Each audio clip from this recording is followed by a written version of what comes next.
पंचायत विभाग से जुड़ी हुई कई अहम जानकारियों के लिए हमारे साथ इस वक्त मौजूद हैं पंचायत मंत्री देवेंद्र बबली, जिनसे जानेंगे पंचायत विभाग के अंदर किस तरीके से अब आगे कार्य होने जा रहा है, क्योंकि मनरेगा के जो मजदूर हैं उनकी अब फेस अटेंडेंस लगेगी। किस तरीके का ये पूरा प्रोसेस होगा और क्यों इसकी आवश्यकता पड़ी। बातचीत के लिए खुद हमारे साथ पंचायत मंत्री हैं। सर, किस तरीके से ये जो विचार है आपके मन में आया मजदूरों की जो अटेंडेंस है उसे फेस अटेंडेंस में तब्दील करने को लेकर?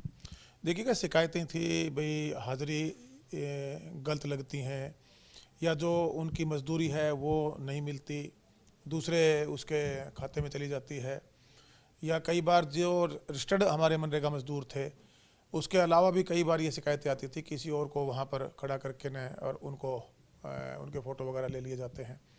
तो इसमें जो ये मैनुअली था काम होता था पहले मनरेगा के मजदूरों का जो रिकॉर्ड का, उसको अब फेस के साथ आधार कार्ड से जुड़ के उनका ऑटोमेटिक हाज़िरी लगाने का जो केंद्र सरकार का एक कहूँगा जो ये इसको इम्प्लीमेंट करने के लिए इसका एक पायलट प्रोजेक्ट मैं कह सकता हूँ टोहाना से जिसकी शुरुआत हुई है। और इससे आने वाले समय में मनरेगा में एक तो समय पे पैसा उनकी मजदूरी का मिले, जिसमें थोड़ा सा ये भी शिकायत थी कि जो इनका मजदूरी का पैसा है उसमें 2 से 3 महीने लग जाते हैं, क्योंकि ये मैनुअली रिकॉर्ड होने की वजह से जो अपलोडिंग थी उसमें कहीं ना कहीं त्रुटियां थी, खामियां थी और समय पे वो नहीं पहुंच पाता था।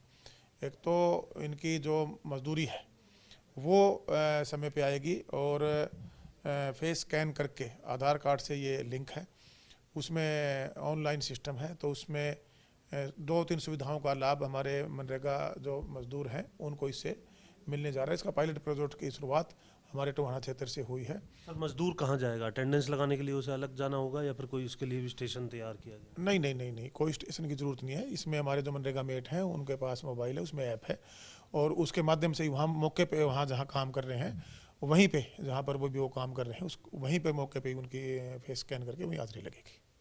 ठीक है।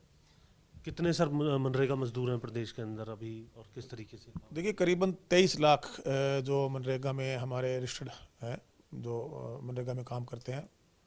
और जब ये हमने शुरुआत की, जो मैंने टोहाना के भी आंकड़े लिए थे, वहाँ टोहाना में करीबन 52,000 और मेरे फतेहाबाद जिला में 1.5 लाख है। टोटल प्रदेश में हम इसको इम्प्लीमेंट करना चाहते हैं और जब ये प्रदेश में इम्प्लीमेंटेशन इसकी टोहाना जो शुरुआत हुई है तो ये पूरे देश में जाएगी। तो एक बड़ा बदलाव मैं कह सकता हूँ। जो मनरेगा में बार बार आरोप लगते थे दिहाड़ी की जो हाज़िरी है वो नहीं लगी, हाज़िरियाँ गलत लगती हैं या समय पर पैसा नहीं आया, काफ़ी सुधार जो ये फेस स्कैन से हाज़िरी का जब इम्प्लीमेंट होगा तो हमारे मनरेगा के मजदूरों को मिलेगा। ये पायलट प्रोजेक्ट कब तक पूरा हो जाएगा?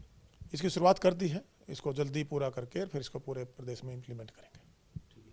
एक सर, आप ग्रामीण खेल को लेकर के भी एक शुरुआत करने जा रहे हैं, किस तर्ज पर होगा ये और किस तरीके से रहेगा?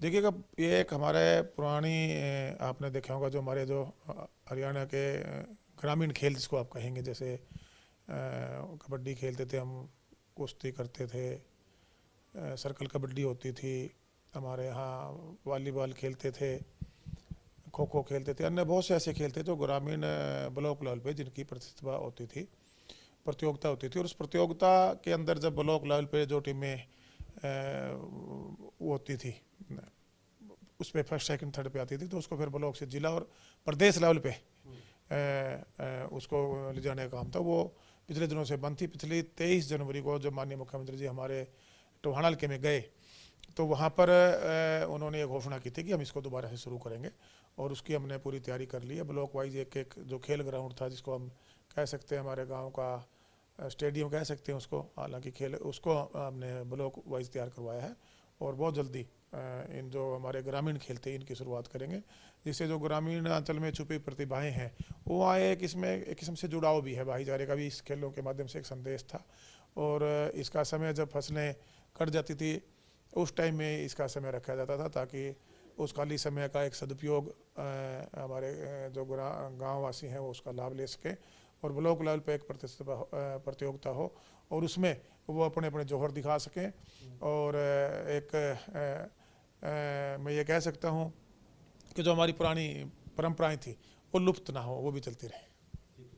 सर, क्या इनाम किस तरीके से रहेगा? स्टेट लेवल पे अगर कोई जीतता है तो क्या रहेगा? नहीं, एक उसका सम्मानजनक जो इनाम है वो रखा जाएगा। फाइल लगभग क्लियर होगी है और बहुत जल्दी हम इसकी शुरुआत करने जा रहे हैं। ई लाइब्रेरी को लेकर के भी एक शुरुआत की गई थी सर, कहाँ तक काम पहुँचा है गाँव के अंदर? देखिएगा, मैंने पहले भी आप लोगों के माध्यम से बताया, जो पुराना हमारी बिल्डिंग खंडर होने लग रही थी, ये एक विचार आया था हमारे टोहाना क्षेत्र के गांव डुल्ट की एक बेटी के सुझाव से। उसने, जब मैं वहाँ गांव में गया हुआ था तो एक हमारी बिल्डिंग थी, वैसे ही मैंने वर्बली पूछ लिया भी ये अधूरी क्यों है, क्या है ये, तो उन्होंने बताया जी अम्बेडकर भवन बन रहा था लेकिन ये किसी कारणवश कंप्लीट नहीं हो पाया, तो वहीं भी अधिकारियों से बात करके उसको कंप्लीट कराया। और बेटी ने सुझाव दिया कि हमें भुना जाना पड़ता है कोचिंग के लिए, ट्यूशन लेने के लिए, अगर यहाँ ये लाइब्रेरी बनाने का काम करें। तो वहाँ से शुरुआत हुई और उसमें वो जो बिल्डिंग है, फिर पूरे प्रदेश में अधिकारियों को आंकड़े इकट्ठा करने के लिए कहा गया। करीबन 4000 प्रस्ताव हमारी पंचायतों ने डाल कर दिए। फिजिबिलिटी 3000 के आसपास बिल्डिंगों में आई। उसमें हमने फैसला लिया सरकार ने कि 1200 के आसपास, जिनमें स्पेस एज पर जो गांव की आबादी के हिसाब से, उसमें 3 या 4 तरह 35, 55 और 85 और 125 के आसपास की कैपेसिटी की लाइब्रेरियाँ पर कैपिटा गांव में आबादी के हिसाब से हमने बनाने का फैसला लिया।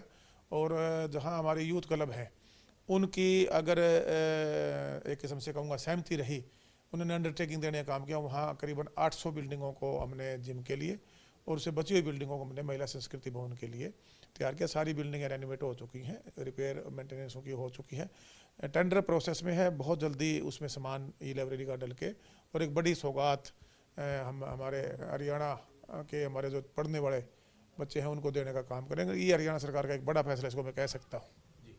हरियाणा सरकार के इस फैसले को देश के माननीय प्रधानमंत्री जी ने भी देश में लागू करने का काम किया। और इसका एक बड़ा लाभ जो बच्चों को कोचिंग के लिए आने वाले समय में कोचिंग सेंटर भी बनेंगे। ये आज लाइब्रेरी में बच्चे वहाँ अपने तैयारी भी करेंगे टेस्टों की। उसके साथ साथ आने वाले समय में जब ये पूरे हरियाणा प्रदेश में हो जाएंगे, ब्लॉक लेवल पे, जिला लेवल पे हो जाएंगी, तो एक कोचिंग सेंटर के रूप में भी जो बच्चे इनको कनेक्ट करेंगे, जो मान लीजिए कोटा बूंदी में पढ़ने के लिए जाते थे, चंडीगढ़ जाते थे, दिल्ली जाते थे, वो सुविधा अब हमारा इसके पीछे विजन सोच ये थी कि गाँव में ही बैठे हुए हमारे बच्चों को उसका लाभ मिले। इसीलिए ये हर गांव के अंदर हम लाइब्रेरी देने जा रहे हैं। सर, अभी भी कुछ जो ग्राम पंचायत की जो एसोसिएशन है वो विरोध की बात कर रहे हैं, टोहाना के अंदर भी कॉल दी गई है, उस पर क्या कहना है? देखिए, वो लोग हैं जो अपने गांव का विकास नहीं चाहते। वो गांव ने उनको एक बड़ी जिम्मेवारी पंचायत जो चुनाव हुए उसमें देने का काम किया, साथ में जो सरपंच बनकर आए। मैं ये कह सकता हूँ कि राजनीतिक महत्वाकांक्षा इस देश के संविधान में सबका अधिकार है, लेकिन आप जिस पद पर हैं वहाँ पर अगर उस पद के साथ न्याय ना करें या उस पद के अनुसार काम ना करें, तो कहीं ना कहीं आप मैं ये समझता हूँ कि अपने लोगों के साथ उनका हक उनको उन तक नहीं पहुँचने दे रहे। कितनी पंचायतें सर अभी काम कर रही हैं मौजूदा व्यवस्था के हिसाब से? मेरे हिसाब से ई टेंडरिंग 100% पंचायतें आज काम में आ चुकी हैं। इक्का दुक्का ये लोग काम तो ये भी कर रहे हैं, इनके गांव में भी डेवलपमेंट के कार्य हो रहे हैं, लेकिन वो एक राजनीति कर रहे हैं इसके पीछे। पहले तो कुछ रिकवरी भी चल रही थी, अब वो लोगों को अवेयरनेस हमने दी भाई कुछ नहीं है, ये लोग आपके कंधों को पर चढ़ कर ऊपर जो एक इनकी मंशा है वो है। और अब लोगों को समझ में आ चुका है, आम नागरिक भी समझ चुका है कि ये वो लोग हैं जो जेबें भरने वाले लोग हैं, जो राजनीतिक एक किस्म से राजनीतिक तोते कहूँगा इनको, दूसरे की चाबी से भरने वाले चलने वाले लोग हैं। ये इस टाइप के कुछ लोग घूम रहे हैं। बाकी हरियाणा की जनता समझदार है, गांव का विकास चाहती है, प्रदेश आगे बढ़ाने के लिए सरकार वचनबद्ध है। हम प्रदेश में डेवलपमेंट को आगे लेके जा रहे हैं और बहुत बड़े बदलाव कभी भी किसी सरकार ने नहीं किए होंगे जो हमने किए हैं। बदलाव की बात आपने की, जब पहले ये प्रदर्शन चल रहा था ई टेंडरिंग को लेकर के, आपने एक शुरुआत की थी कि सरपंचों के समक्ष या फिर पंचों के समक्ष इस व्यवस्था को समझाया जाएगा किस प्रकार की व्यवस्था है। ट्रेनिंग की बात आपने उस वक्त कही थी, लेकिन वो पूरे तौर पर सिरे नहीं चढ़ पाई थी। क्या अब आगे आने वाले समय में भी कोई ट्रेनिंग को लेकर के आपका कोई विचार है कि करवाई जाए पंचायतों के अंदर?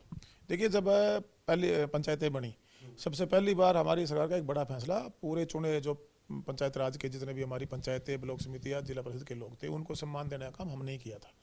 गाँव में इनके सबके समारोह रखवाए गए, इनको एहसास हुआ कि हमारे पास बड़ी जिम्मेवारी है। युवा पंचायतें बनी थी, पढ़ी लिखी पंचायतें बनी थी, ब्लॉक समितियों के लोग बनकर आए थे, जिला परिषद के बनकर आए थे।